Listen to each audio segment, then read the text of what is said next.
As we think about the importance of women and minority-owned businesses, I think there are specific changes that need to continue to happen to make sure that women and minorities are being supported as they start and grow businesses.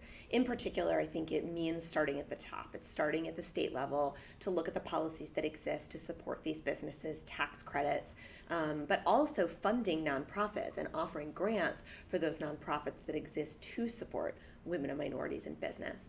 I also think it's really important for male business leaders to look at the women around them and see who needs help. You know, as you talk about lending a hand, I think that's a great way to do that. It's not just about women helping women. It's also making sure that men are playing a role and they're spreading the message. They're showing the value and talking about the value.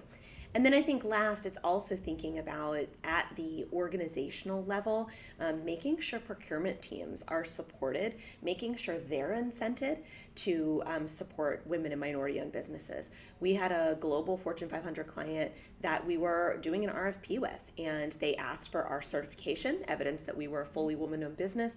We shared that, and then they said, it doesn't matter in the procurement process, it doesn't give you a leg up, we just need to note that. And that was really disappointing because that's where women and minorities really need support and help. So I'd like to see changes at all of those levels. Definitely. I couldn't agree more. And I think, you mentioned investment, and certainly if possible, for organizations to really support that and individuals to say, we want to just focus on minority women-owned businesses to really show that underrepresented from a startup as well as business community standpoint.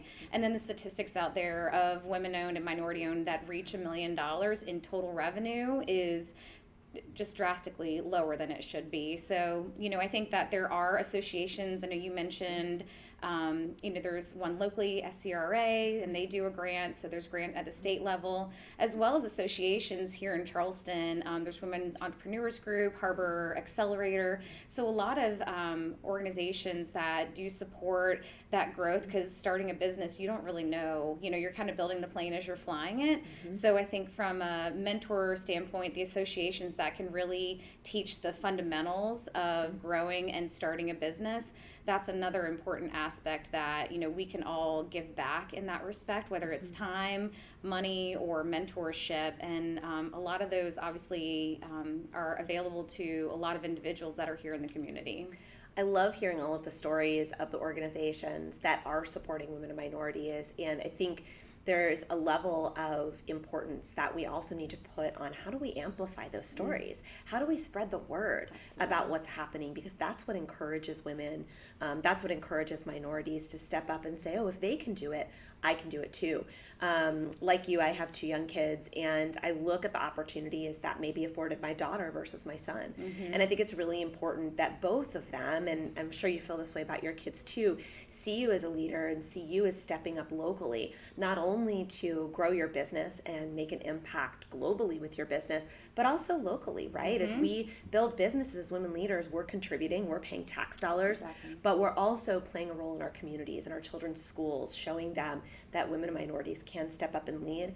I'd also love to see the media here locally begin to share those stories more broadly and also amplify more some of those opportunities from Harbor or from the Charleston Chamber of Commerce that do exist, but maybe folks don't know about them. And that's an important opportunity, I think, for all of us. So true. I know there's a lot of funds and VCs that are really focusing on women-owned and minority-owned.